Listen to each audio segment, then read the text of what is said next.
အဲ့လိုရန်ဖြစ်ပြီးသွားရင်နော်အဲ့လိုမဟုတ်အဲ့လိုစိတ်ဖြစ်ပြီးသွားရင်ပြန်ပြီးတော့အဲ့လိုပြန်အစဉ်ပြေရင်ကြည်လို့ပေါ့ကောင်းတယ်နော်မထင်လား အကိုကြည့်နေပေါ်ပူကြည့်လို့မကောင်းတယ် ဟိုနေ့ကကြဲကြည့်ပွဲဒီနေ့လာကြည့် ဟုတ်တယ်ဒီနေ့တော့တယောက်ထဲလာထိုင်ကြည့်နေ ငါတို့ကြည့်မယ် ကော်ဖီတောက်ချင်နေတာ နည်းနည်းပါ အားလုံးနဲ့နှစ်ထင်ကြရင်တော့ပြီးတော့ပါနော် တန်ရောစင်နေဒီကနေပြန်တော့မယ်စင်တတိယနေမယ်အကြောင်းလေးတွေပြောပြီးတော့အကုန်လုံးကနည်းနည်းလေးငြိမ်သွားကြပါပေါ့နော် ရပြီ ဟိုတော့အရင်ကမိတ်ကပ်လုပ်ခဲ့ နည်းနည်းပါ ရရ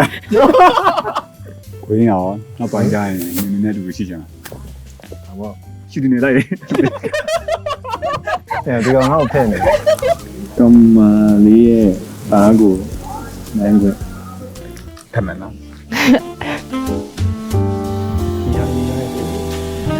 တကယ်ကိုသူ့ရင်ထဲဟာကိုခံစားရတယ်လို့အဲ့လိုမျိုးခံစားရတယ်ပေါ့နော်